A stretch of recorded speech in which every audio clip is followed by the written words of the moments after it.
Welcome to our latest installment of the Salon Series. I'm Stuart Elliott. I'm the editor-in-chief of The Real Deal, and I am sitting here with Mauricio Umansky. He's the founder and CEO of the agency. Mauricio is an LA guy. He started his brokerage there back in 2011, has since expanded to 60 markets nationally. He's been on a spree in the last 2 years, opening in New York and the Hamptons. Agency's now, the third biggest brokerage in LA, 11th biggest in New York by the Real Deal's tally.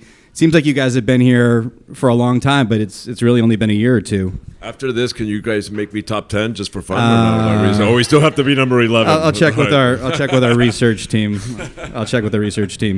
Also famous from Real Housewives of Beverly Hills. Then came his own Netflix series, and most recently Dancing with the Stars. And Mauricio, he's a busy guy. He just published his first book, too, called The Dealmaker. And, we're going to get into it with Mauricio right now. So first thing, Mauricio, I'm going to give you a little shit about this. The Dealmaker wasn't the first title of your book. It was called The Real Deal. So we had to reach out to you and say, The Real Deal already exists, Mauricio. You read us. So, did you forget we existed, or how did that happen? Well, no, not at all. I did not forget you guys existed. I was told by my book publishers that it didn't matter. If you want to know the truth, I'm like, The Real Deal exists. I'm like, we don't give a shit. They have no right for it, et cetera, et cetera. We really wanted a revenue share there, but obviously, I think it was it you or Amir that reached out? It was you, right? I think it was Amir. It was Amir that reached out, right?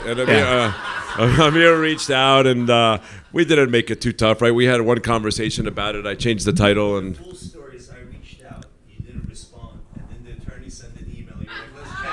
Mm-hmm.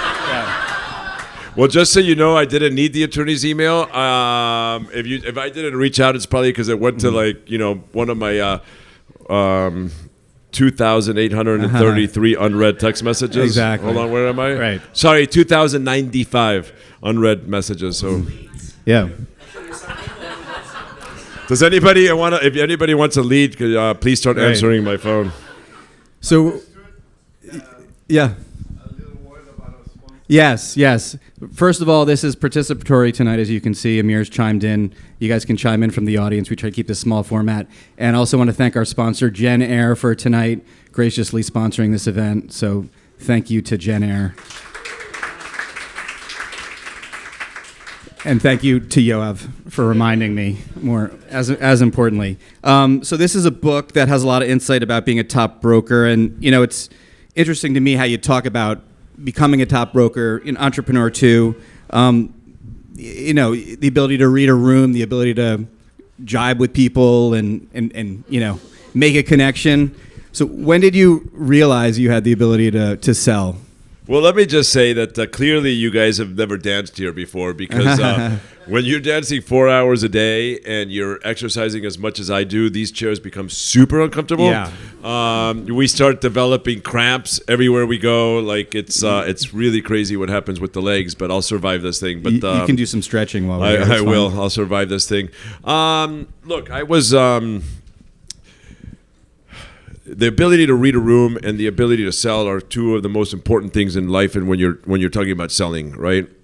I was lucky enough and unlucky enough to grow up with. When we moved here from Mexico City, my mother. One of the reasons we moved here is my parents wanted to diversify the business. My father said, I want to diversify the business. We have this thing, shit's going down in Mexico. We need to get out of here. He raised up his arm to diversify the family business, and he said, I'll go to the U.S. for diversification. My mother wanted to do that because she was a women's rights activist, and Mexico is very much behind on women's rights. And so, when I was born back in 1970, women didn't go to school. They didn't do any of that stuff. And my mother wanted to be a psychologist. So when we came out to the U.S., I was 6 years old. I had just gotten cured from my terminal blood disease, and my mother decided to start going to school. So she started to go to school to study psychology. I was 6 years old. She studied psychology at USC, got her master's degree at USC, got a doctorate degree, got a postdoctorate degree, got a postdoctorate degree, and got a postdoctorate degree. Okay, she pretty much went to school my entire life. Okay, and in you psychology, didn't, and you didn't like school. And I hated school. In psychology. Okay, you can imagine what happens to a man when their mother is a psychologist and you grow up Right. in a psychologist's house. You learn a lot about the mind, okay, whether you like it or not.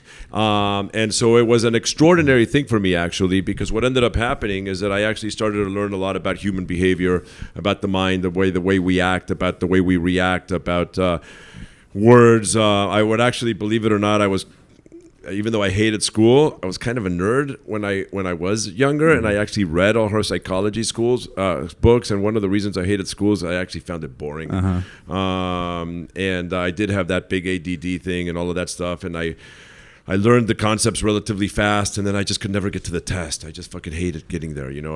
By the time I was just old. Yeah. But I did read all of her books and all of that stuff. So that really helped me with the understanding of that, psychology, the human behavior, the mind, and all of that stuff. Understanding the mind allows you to start reading people, allows you to start reading the room, it allows you to start understanding that.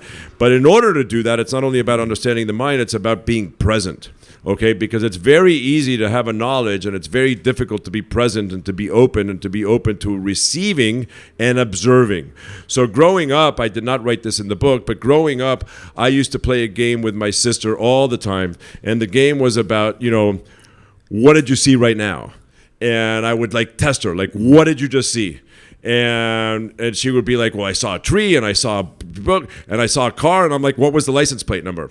And she was like, I don't have a fucking clue. I'm like, well, you should know that, right? And I would tell her what the license plate number was, and what did you and we literally played this game all the time, and I would test her like a maniac. So I've been observing rooms, I've been observing situations all of my life. I'm very in tune to understanding of everything that's going on with that. So when you couple that observation, being present and in the moment, and you can couple that with human behavior and psychology, you can start reading the room. Yeah. And one thing that really struck me in the book is, how you were able to befriend famous people, whether it was, your wife or Rick Hilton or sitting down with Lady Gaga, which you talk about in the book, and how you formed a connection there quickly and got a listing from her, right? So no, I did not get a listing. I just sold her a house. Oh, okay. There was no need to get a listing. You're the buyer side. Okay. Yeah. Nice. Yeah, no, we literally just sold her a house off of this phone. I think it was a different phone, but it was kind of This was her house in Malibu? Yeah. Oh.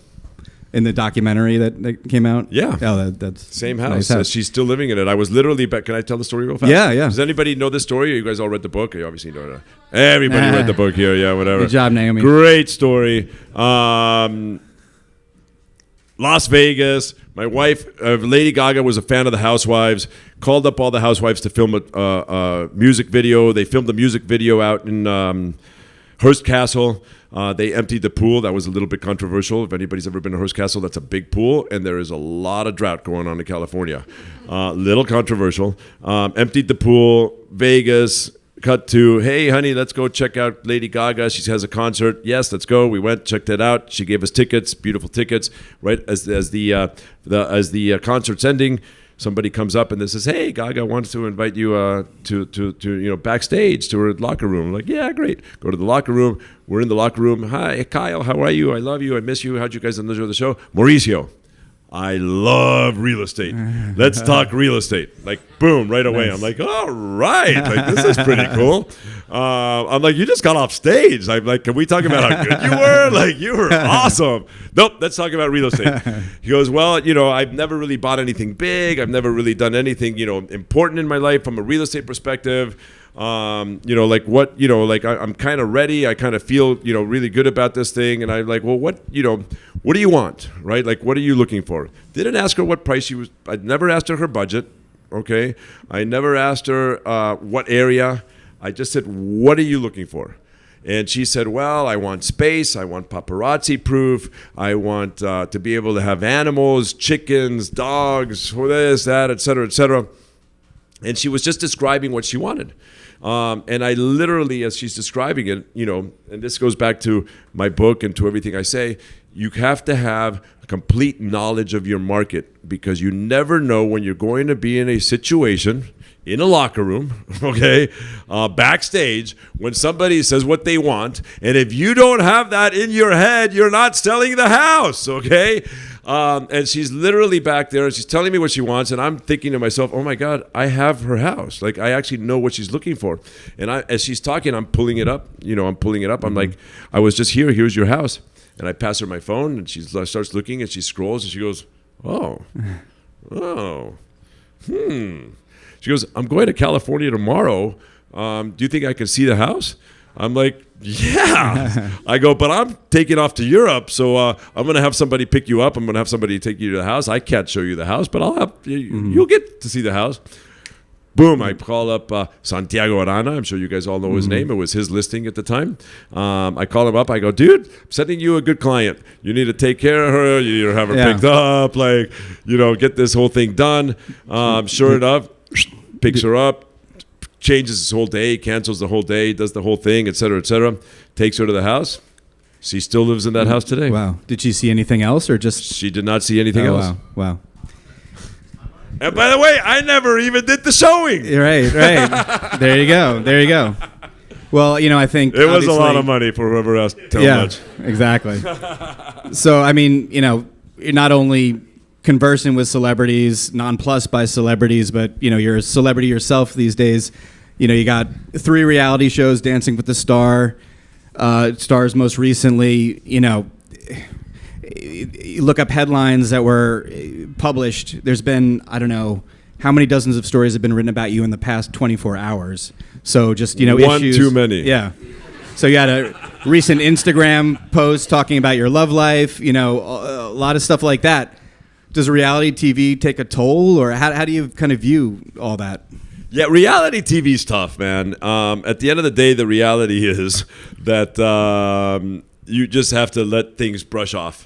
And not take anything too seriously. You just have to accept things. There's tabloids, there's stories, there's truths, there's lies, there's more lies and more lies. And there's a lot of speculation in this world, right? So it just becomes speculative, and then you don't answer, and it's like, how do you handle this? At the end of the day, you just have to let everything brush off. It's very difficult to just let things brush off, but at the end of the day, you do. You got, man, what am I, 13 seasons, 14 seasons, I think? What season is it for the Housewives? Does anybody know? Is it 13, I think? 13, yeah. 13. I think it's 13 seasons on the Housewives. That's a lot of television, guys. That's 13 seasons times 22 shows an episode. That's 22 shows. That's, what is that? It's 270 shows plus or minus. 274, right?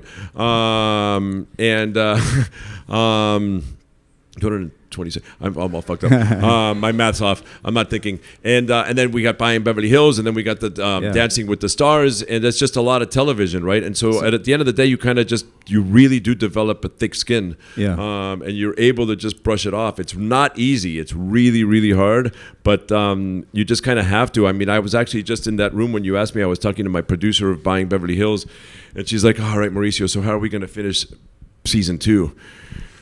She goes, there's a lot of shit going on right now. And I'm like, hey, listen, it doesn't matter. Like, let's make the best television show. Let's make it super real. Like, you've got somebody over here. I'm calm. I'm at peace. I'm chill. I'm vulnerable, and I'm willing to talk about anything. And let's just be real, and let's create amazing reality with tremendous vulnerability. And that's when you get a really good show. And if you're able to do that and you're able to own that, then you can create a really good show. So that actually happened in your room, by the way, right now. That's what I was talking about. And so we're now going to be talking about that and going through that whole thing and coming out with the end. So I'll let you guys know what the end is. And the end started at The Real Deal. Yes. I like what you said about reality TV. You said it's a lot like marriage. There's a lot of fighting and making up, which is definitely true. When did I say that? In your book. Oh, okay. It was a great line. I really liked it. So this is kind of a subtle question, So do you thrive on controversy? Do you not like controversy? Do you just like controversy that you can control?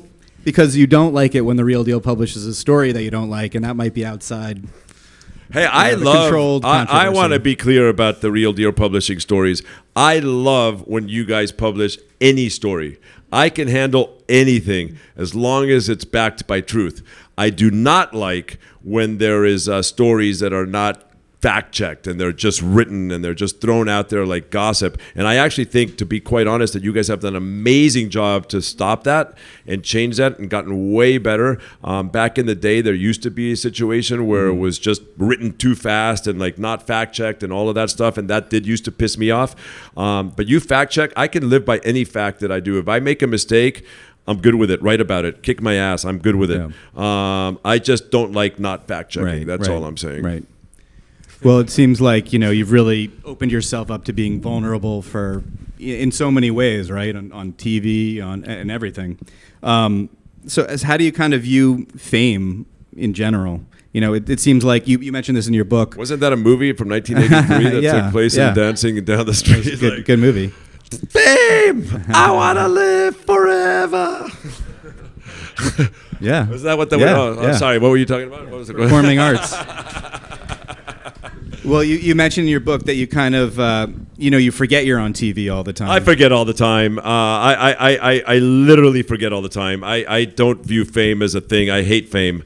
I forget about it all the time. I'm walking down the street. I get stopped and they're like, "Oh, Mauricio." I'm like, "Yeah." Yeah. I get scared. I'm like, "Oh, what did I do wrong? Did I cross the street wrong?" Like, I literally forget every minute of my life. And I cannot tell you that for everybody that knows me, that's in this room right now. There's a lot of you guys. I think you guys would agree that I literally forget every minute of my life that I am on television, that people know me. That's probably why I'm holding hands and in the parking lot with somebody because I forget, I just forget about it. I forget about fame. I forget about all of that stuff. It's unimportant to me, and I just care about living the day, enjoying the day. Again, one of the most important things for me, as you know from my book, is living every second to its fullest potential. Not every minute, not every hour, not every day, but every second. And that, as you know, comes from being lucky to be alive. Yeah. And when you're lucky to be alive, and you can just enjoy. And by the way, I don't enjoy every second. Okay, I mean, like that. Let's just be clear. But I do enjoy the pain. I enjoy crying. I enjoy emotions. I enjoy all of it. And it's not that every moment I'm happy. I am sad. I am angry. I am happy. I am competitive. I'm ready to kick somebody's ass. I'm ready to do all of those things. And I enjoy all of those things. Right. Enjoying life doesn't mean you can't enjoy turmoil. Doesn't mean you can't enjoy sadness. Doesn't mean you can't enjoy death, loss, all of these things. You can enjoy all of those things, and they are all part of life. So the reality is that we can enjoy every second of our life if we enjoy all of the emotions that come with life. I think that's... You also get a lot out of fame, too, right? Like, it's changed your business. You were successful before the shows and stuff, but fame's also added a lot. I think fame has added a lot to the success, and there's no question about that, Amir. I think it's added more from the perspective of being able to sell more global partnerships and grow. And, we're about to open our 100th office next couple of weeks from now. That's very exciting. But I want to say something about that. Before I ever got on television, and I want to make sure that, because this is important to me. It's unimportant for life, but it is important to me. Before I was ever on television, I was named the number 7 agent in the country, the number 1 agent in California.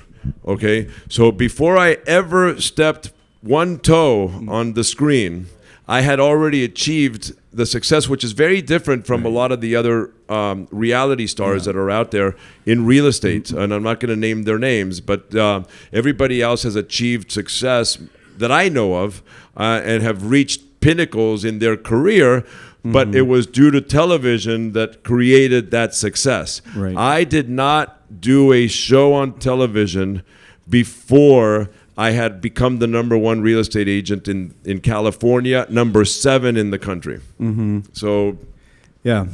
Well, that's We won't And single yes, out it any. has helped, and there's no Yeah. question it has helped, and it has done this, and it's done. But the career started, and all of this stuff. My book, the career, how I got there, had nothing to do with television, is what I'm trying to say. Right. Television propelled. I got on television because I became successful. Okay, other people got on television and became successful in real estate. I'm only talking okay. In my case, in my story that is being written and continuously being written every single day, it was the other way around. Yeah. And that to me is, indifferent. It just is. Yeah. Well, let's talk brass tacks for a second, the business side of things.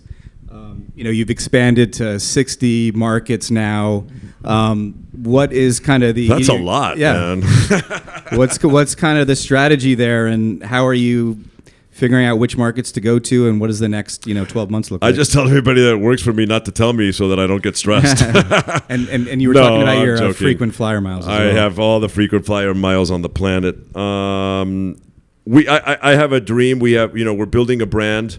We're building I want to build a brand. I want to leave a legacy. Building a brand, in my opinion, is one of the hardest things to do in business. You can build businesses all day long. Building brands is an entirely different thing. Okay, and fame and television and all of those things have been extremely helpful to build the brand. I mean, that is marketing dollars that I would never be able to afford. And to go out there and all of that stuff, and the PR that we get from me being on television and being clickbait and all of those different things, right. Marketing dollars, amazing stuff. But building that brand is my dream. I want to be able to get off a boat, my boat.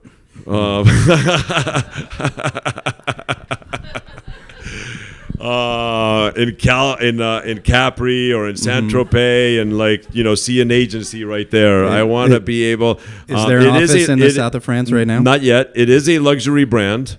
So I do want it to be in luxury markets. I want to learn from some of the mistakes that some of my predecessors have made.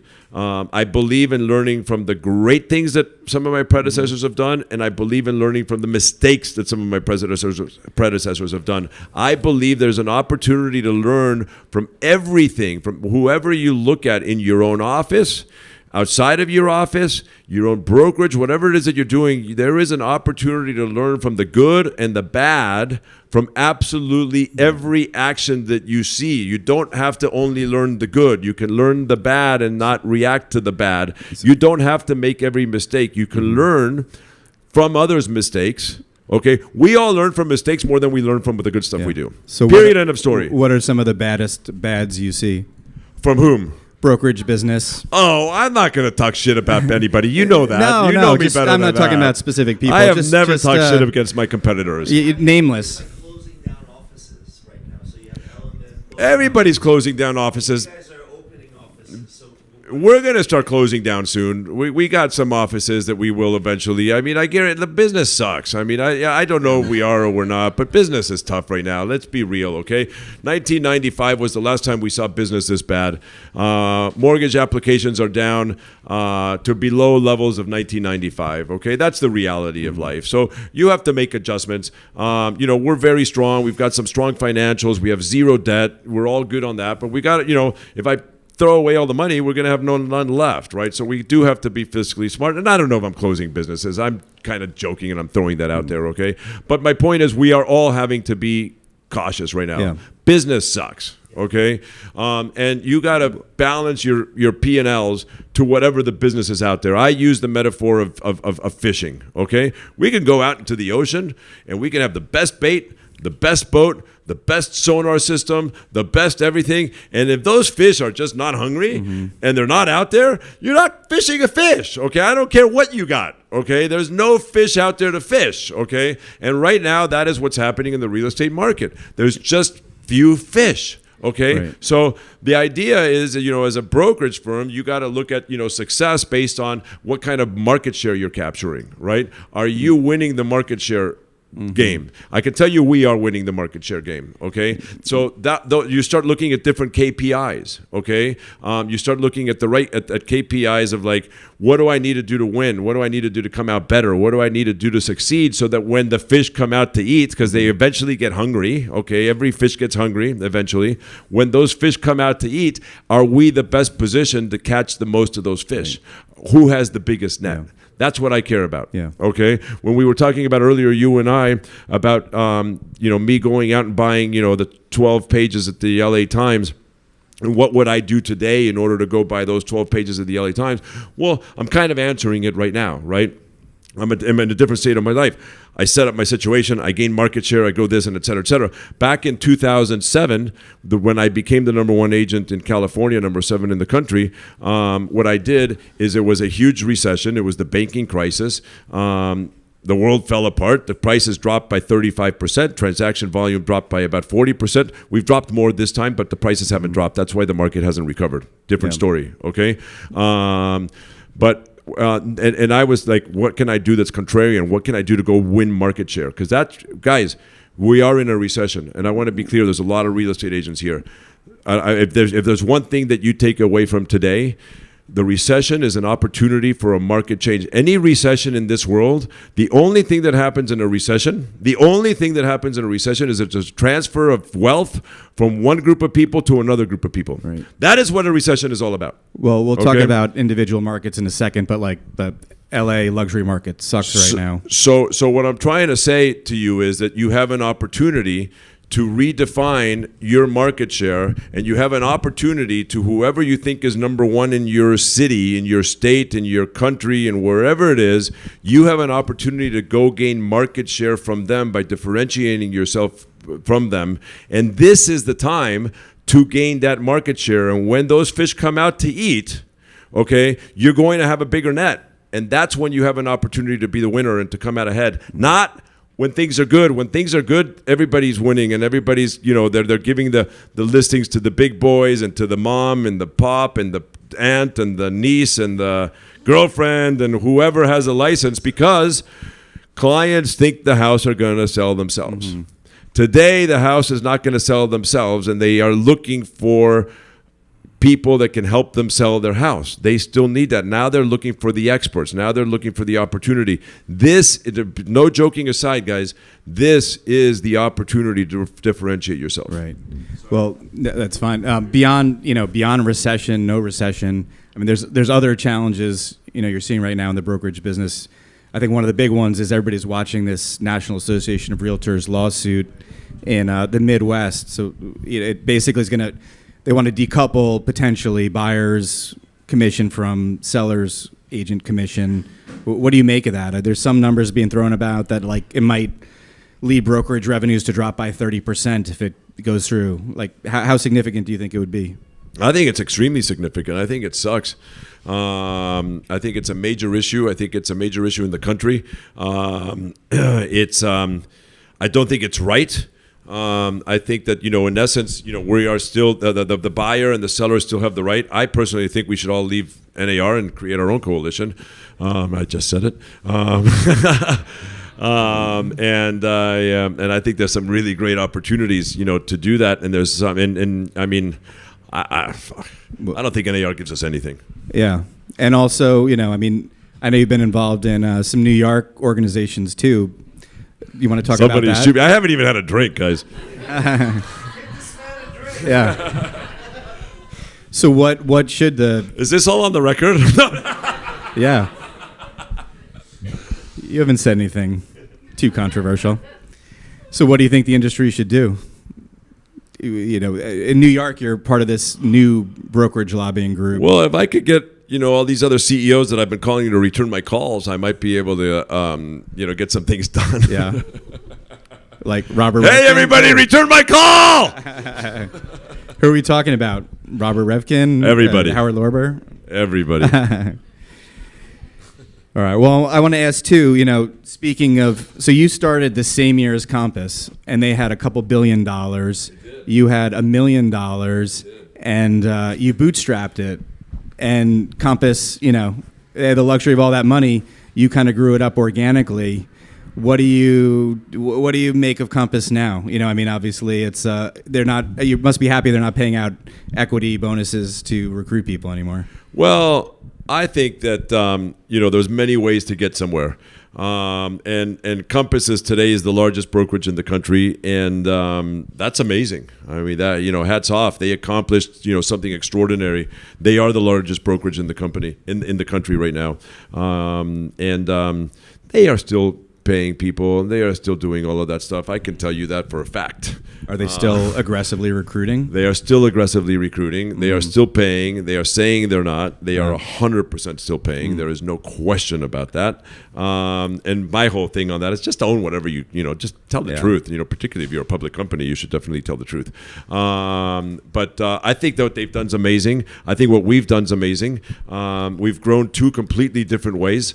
They've got, they grew with billions and billions of dollars. I mean, I don't even know what their market share is right now. I mean, what their market cap is right now. I haven't looked at their stock in a long time. Or are they below $1 billion now? Yeah.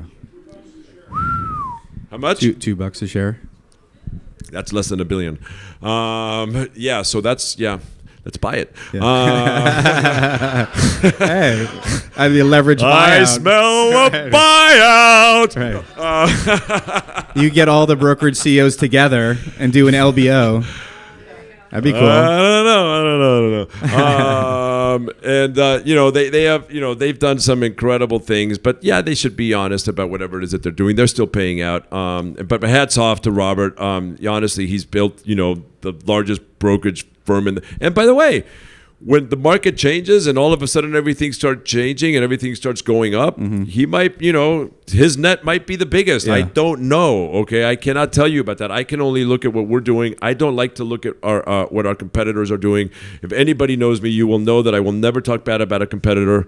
I don't consider them competitors. I consider them colleagues. I believe we all work together. I believe we should all be more what do you call it? Collaborative. And I think we should all be just working stronger together versus apart. Like, that's just the way I believe. I do not. There is never going to be a monopoly. There's always going to be choices. Yeah.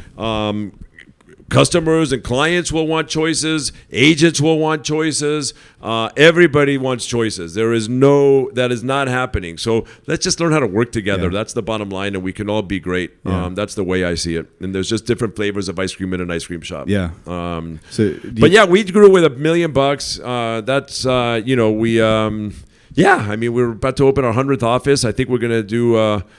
I think it's $14 billion worth of real estate sales this year, Nice. plus or minus. Wow. On $1 million investment with zero debt. Yeah. I mean, I'm pretty proud of that. And that's crazy. That's pretty impressive. And do you think there's a path to going public at some point? I mean, you've talked about that a little bit. I mean, Is one that of the something you reasons wanted? I'd like to go public is for different reasons, and for me, it's not about money. And honestly, it's about giving back to everybody that has worked with us. And we do have.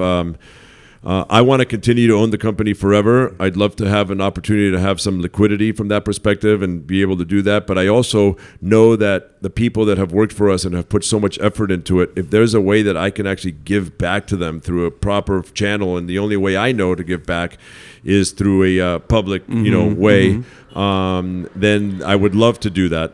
Right now is the wrong time to do it. I have put that on the shelf for a while. Yeah. So it's definitely not in the cards right now. I'm not even thinking about it right now. But when the market changes, I'll be thinking about it. Like what you were saying earlier, just setting yourself up for the better market. It is not even close to being on my mind right now. Yeah. Well, we kind of alluded to this earlier, but back in LA where you're based, we did an event out there last month, and LA was called the worst luxury market in the country. So it's facing a lot of challenges like the transfer tax, wildlife ordinance, all these measures that are pretty anti-real estate, anti-business in general.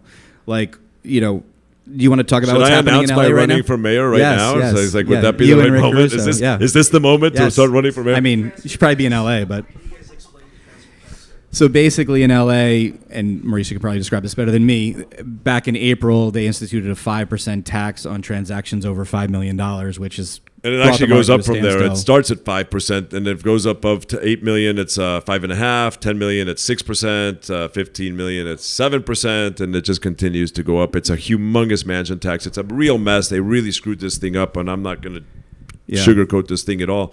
It's an absolute mess. And the reason I say that is because they don't even know what they're doing with the money. They put this measure on the election ballot, and I read it. It was four lines, 2 sentences, and it literally just said, tax the rich, and let's take the homeless off the streets. Like, that's going to pass every single time, and I am all for that, guys. Like, we do not want homeless. We need to fix the homeless problem 100%. But you need to have a plan for that. And this measure passed, and they don't even have a plan for it. They have no idea what to do with the money. They don't know how to spend the money. There's no plan to spend the money. It's literally just taxing, and all it's done actually is reduced the amount of money that's coming into California and reduce the amount of budget that they actually have in order to actually go fix a problem that should be fixed. We have a major homeless problem in Los Angeles, and we need to fix it. You just need to have a plan on how to fix it. You can't just say, I'm going to fix it and be Robin Hood. Like, let's go fix it, and let's do it right. And at the end of the day, that's a real mess that has really stopped a lot of sellers. I mean, and you guys, just so you understand this is not a capital gains issue. If you buy a house for $20 million and the market goes down and you're selling it for $15 million, you're still paying 6% tax. Okay, this is not a capital gains issue, right? So now imagine, like, a client is looking at that thing and is saying, I'm paying 6% ULA tax, what's called ULA. I'm paying 1.2% transfer tax. I'm paying 5% commission. I'm paying a 1%, miscellaneous shit, right? Mm-hmm. No, that's 12%, right, on your $15 million. That's a lot of money, right? I mean, that's a lot of money, and you're already losing $5 million. So now you're losing, another 1.2 plus or minus. Is that I forgot what I said in my example. No, 1.7. It was a $15 million house. 1.7. I mean, now you're down to $13 million on it just makes it impossible, right? So it's really, really slowing down business. They decided to pass this crazy wildlife ordinance that makes zero sense, and it basically goes, for anybody that knows Los Angeles, it goes from the 101 freeway to the 405 freeway to Sunset Boulevard to Ventura Boulevard. It's a humongous thing. It's all the Hollywood Hills. It's Los Feliz. It's Beverly Hills Post Office. It's Bel Air. It's way bigger than just the Hollywood Hills. And basically what this is, it's so fucking stupid. It's so stupid. Basically, what they want to do is they want to create corridors so that the mountain lions can go through. I'm like, you're not creating corridors. Like, everything's already built. Have you been to Los Angeles? Like, are you kidding me? Like, there's no more land in what you're trying to do. Like, it's built. So what you're saying, I'm going to tear down my house and build a smaller house? And that's basically what they're saying. And by the way, do you know how many mountain lions are in there? 3. There's no mountain lions. Do you know what they would do to a mountain lion in New York? Yeah, a lot of them.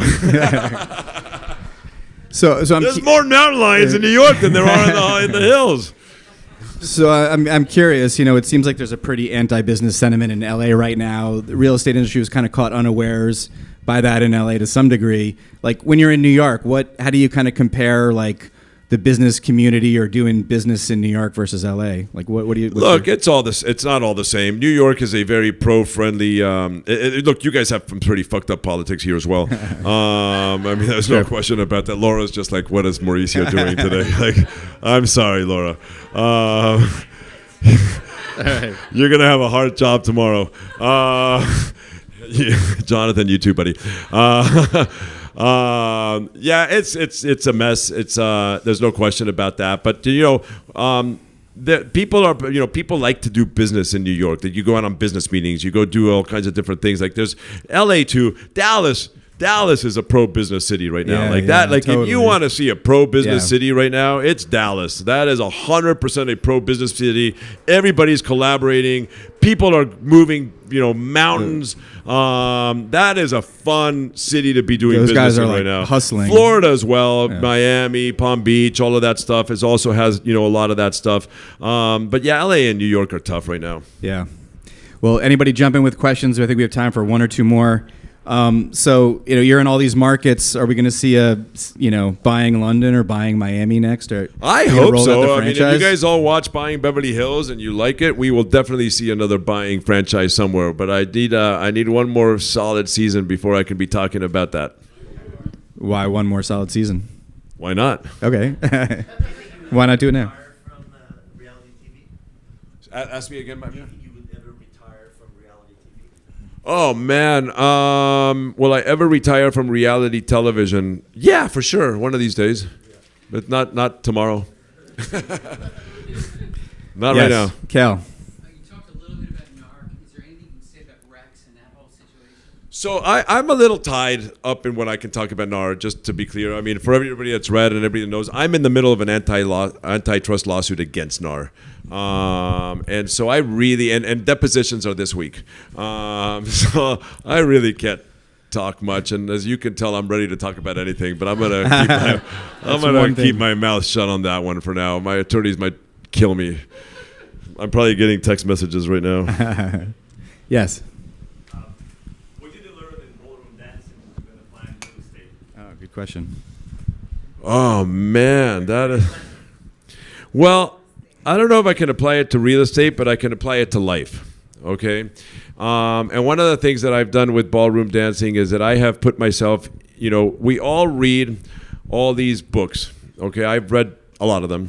It's in my book, and it's all about putting yourself in an uncomfortable position. And when you put yourself in an uncomfortable position, you grow as a human. Okay, and I can tell you that I have not been in an uncomfortable position in a long, long time. Okay, and so I read the books, I talk about it, we all preach it, and et cetera, et cetera. And for the first time in a long, long time, I put myself in a really uncomfortable position. I am not a dancer. I've never learned how to dance. I never knew how to dance. I decided to do this just as an experiment and to have fun with it, and to grow. Okay, the main reason I did this was to grow internally. Okay, and to grow as a human and as a man, and that was the reason I did that. And I didn't know if it was going to work or it was not going to work. Okay, but I can tell you that it definitely worked. I put myself in a really uncomfortable position. I find myself on live television. Live television, guys. This is not recorded. This is not like I get a second chance. And week 2 on this thing, I don't know if anybody watched this thing, but week 2, I was doing the salsa. I did the most amazing start. I crushed the first lift. I had my dance partner, twirling in midair. It was amazing. I came down from that lift. I came up and I forgot a third of my dance on live television. Okay, and I had no idea what I was doing. And she looked at me and she went like, No. and I was like. And she just said, well, just keep dancing, right? And I was just dancing salsa and not knew what was going on. And then she whispered, as we were doing it, she goes, pick it up from the clap. It was 16 seconds it's a 58-second dance. Okay, 16 seconds of that 58 seconds, I was not doing the moves. I was just being a dumbass, okay? And then I picked it up at the clap and I finished it beautifully and I picked it up back whole thing and et cetera, et cetera. But what I learned is that you're going to make mistakes in life. You put yourself in an uncomfortable position. You have to keep working through it. You have to keep going through all of the motions because you can't just stop and retreat, because if I would have stopped and retreated, I wouldn't be dancing anymore. I would have failed. I would have been off the show. I kept going and I pretended and I faked it. Okay, and that lesson was a huge lesson in life, a huge lesson as a human, as a man, to put myself in that. I mean, I'm wearing Mickey Mouse costumes on television. Okay, like let's just understand, like with painted nails, doing magic fingers, putting a broom to life. Okay, like Yeah. some really weird stuff out there, and I could not be doing something more uncomfortable that I've never learned how to do. But it has helped me grow as a human. It has helped me become more vulnerable with my emotions. It has helped me become a stronger man, thinner, a lot thinner. I'm feeling really good about myself right now, and it's just been an unbelievable experience. Yeah, that is awesome. I think we have time for one more question. I know you probably don't do this anymore yourself, but when you're interviewing or recruiting young agents, what are the qualities that you look for that you think will ultimately make them successful? That is a great question. So I like to do personality tests, and it's more about it's not about sphere of influence and who you know and all of those type of things. It's more about your personality and are you going to get something done, right? So like one of the most stupid things that I say and famous things that I always ask, and I've written about it, so you guys all may know the answer at this point, but if you've heard me talk about it this time, but you come out of a movie theater, you're with your date, you're hanging out, taking her to dinner, taking him to dinner, whatever that looks like. You arrive at a restaurant, you walk in and you go to the hostess stands and you say, hi, may I have a table for two? And the hostess or host says, kitchen closes at 10, and it's like 9:58. Like, what do you do? Right? And the answers are all over the place, right? It's like, well, I get on my phone, I go look for, another restaurant that's open, I get myself in a reservation, et cetera, et cetera. I look for the person that says, honey, it's 9:58, get me a menu, put in the order and sit me down right now, okay? Like it. So I'm looking for qualities of people. I'm looking for the quality of the person that figures out how to get the answer that they want and figures out how to say yes, how to get behind the ropes, how to get in a club, how to make sure that they're not the person that's left outside that's just okay with the answer no. I have no interest in people that are okay with the answer no. Well, that's great. So I want to give Mauricio a chance to stretch now after sitting up here for a while. Really admirable. If you don't know what you guys are doing, just keep moving, right? That's the I can message. tell you, if you want to get something done, I'll finish with this if you don't mind. Yeah. If you want to get something done with your life, whatever it is, real estate agent, whatever it is that you're doing, analyze it, go slowly, think about what you want, make sure you have passion in what it is that you want to do and what you want to do and want to accomplish in life. Once you have that passion, have the certainty and don't doubt yourself. Go for it. Manifest it. Be with it. Do not accept no as the answer. Okay. Do not accept that there are going to be challenges. Do not doubt yourself. Okay. Do never doubt yourself. Have 100% certainty. Keep moving forward. See yourself moving forward. Execute it, and never see yourself in another place other than finishing and executing and visualize that vision. And I promise you, you will achieve that success. So the next time we're talking to Mauricio, you're going to have that office in the south of France, hopping off. Well, your that's private already boat. happening, man. I mean, Yeah. I don't know Yeah. if it's the next time you're Yeah. talking to me. I hope I talk to you next week. But that is Yeah. definitely happening. Yeah. And I want to thank you. I want to thank The Real Thank you, Deal. I want to Mauricio. thank all of you guys for Thank being you, here. guys. Thank you for this time and this opportunity. Appreciate it. Thanks, guys.